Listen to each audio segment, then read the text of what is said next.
Support comes from Gemma, architects, planners, and designers seeking to bring joy to their clients and communities.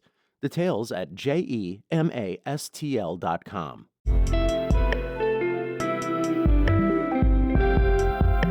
From the St. Louis Public Radio Newsroom, this is The Gateway. It's Friday, August 15th. I'm Ala Kuziz. Illinois Governor J-B Pritzker talks about fighting fire with fire as President Donald Trump pushes a mid-decade redistricting effort in Texas. But what does that look like in Illinois? It seems like all bets are off. We've got to consider all the options when they're trying to take democracy away. We'll have a look at how Illinois might react to efforts to redraw congressional boundaries. That's coming up after this news on The Gateway. High-ranking Republican lawmakers have met with Governor Mike Kehoe and say it's likely he'll call a special session to redraw Missouri's congressional map. Top Republican lawmakers were on a call with the governor earlier this month to discuss the Trump-backed effort to give Republicans more seats in Congress, according to reporting by the Kansas City Star. One of those officials was Alex Riley, the majority leader of Missouri's State House of Representatives. He says he supports redrawing the map. Right now, Missouri is a solidly Republican state. When you look around the rest of the country, you've seen Democrat states for very long periods of time draw their lines in such a way that they have no Republican representation. When asked by reporters at the annual governor's ham breakfast in Sedalia yesterday, Kehoe himself did not confirm whether or not he would call a special session. Residents angry over a proposed 440-acre data center filled a St. Charles open house yesterday. St. Louis Public Radio's Kate Grumke was there and has this report. A large crowd showed up to the open house in red shirts to signal they are against the proposed data center. They're worried it will contaminate their water, spike their energy prices, and decrease property values. The center would be built about 600 feet from Chad Coleman's house. I don't see any positive in any of this, actually. But there is plenty of land in St. Charles County that is industrial, that isn't by private citizens, that they could have built on. The company trying to build the data center is secret. The lawyer representing them would only say it's a Fortune 100 company. The St. Charles City Council will vote on the center Tuesday. I'm Kate Grumke, St. Louis Public Radio.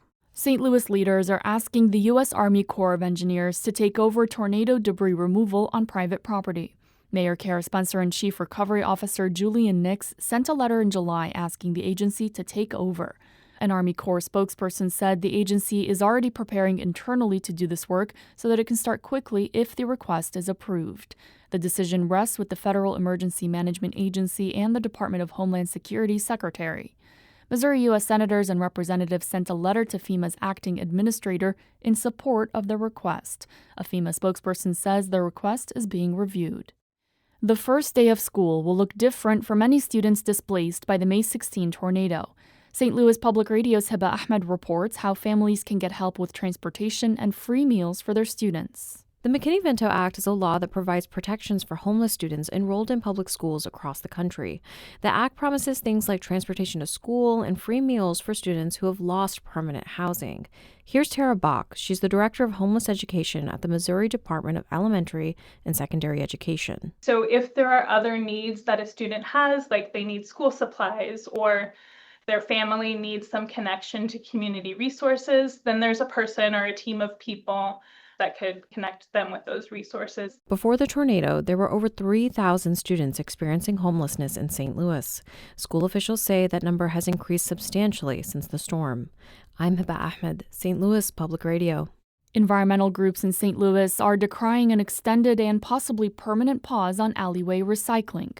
Colonel Ben Johnson, the city's chief operating officer, outlined the city's new refuse collection plan yesterday at a meeting of its Public Utilities and Infrastructure Committee.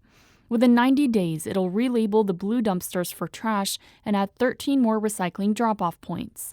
Earth Day 365 Executive Director Jessica Watson said she was pleased about the expansion. But it is very important to acknowledge that this system is far less accessible for the elderly, for those with disabilities, for those who lack transportation, and even just those who live in apartments and might not have storage space. A newly designed recycling program should be in place by next August. The St. Louis Port Authority yesterday delayed voting on creating a taxing district for the long-in-development Jefferson Arms project. Combined with two other proposed districts, it would give the building one of the highest sales tax rates in the city. St. Louis Public Radio's Kayvon Mansouri has more. Port Authority commissioners expressed trepidation towards creating a taxing district in downtown West for the building. Developer Altera Worldwide hopes to create 3 taxing districts for the building through a port improvement district, a community improvement district, and a transportation development district. Together, they would add 1% each to the sales tax on purchases made at the development. If all are approved, Port Commissioner William Kay says the development would have a higher sales tax rate than downtown's Ballpark Village. He says he's not interested in breaking records. Construction on the historic building officially began in 2022 after many delays. It will feature apartments, hotel rooms, and several businesses. The commission will again discuss the possible taxing district at its September meeting. I'm Kayvon Mansouri, St. Louis Public Radio.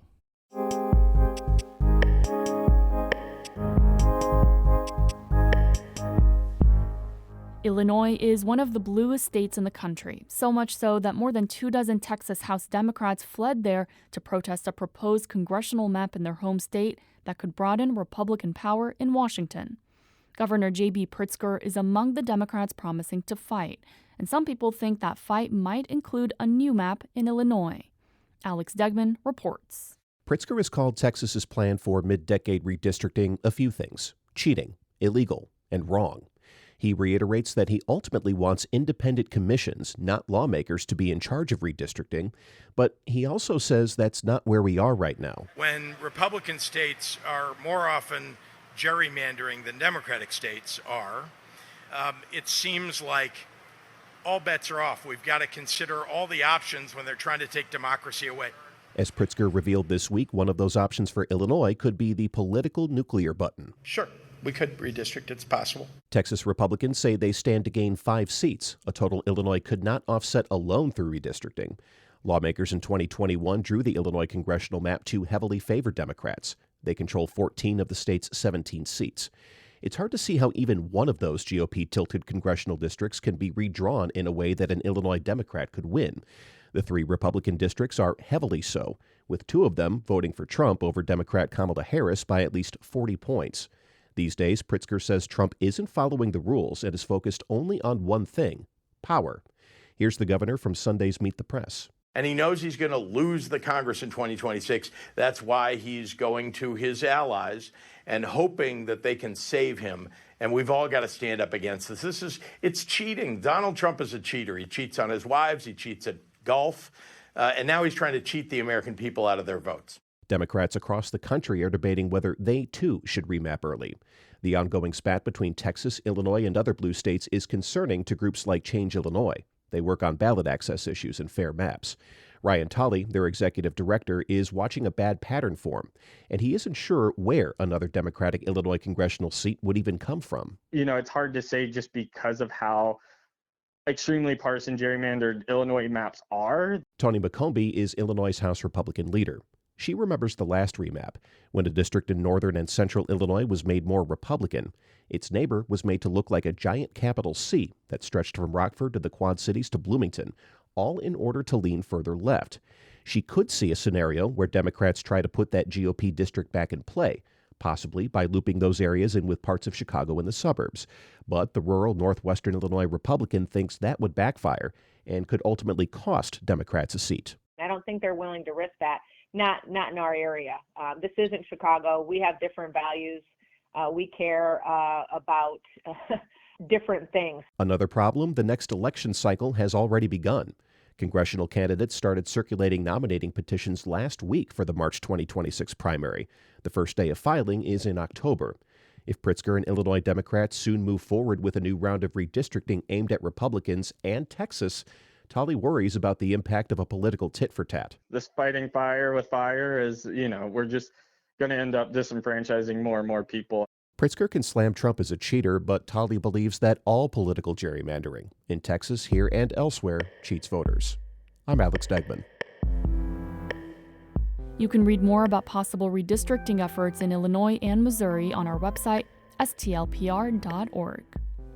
That story came to us from member station WBEZ in Chicago. The Gateway is a production of St. Louis Public Radio, a listener-supported service of the University of Missouri St. Louis. Music is by Ryan McNeely of Adult Fur. I'm Arla Kuziz, and from the St. Louis Public Radio newsroom, this has been The Gateway.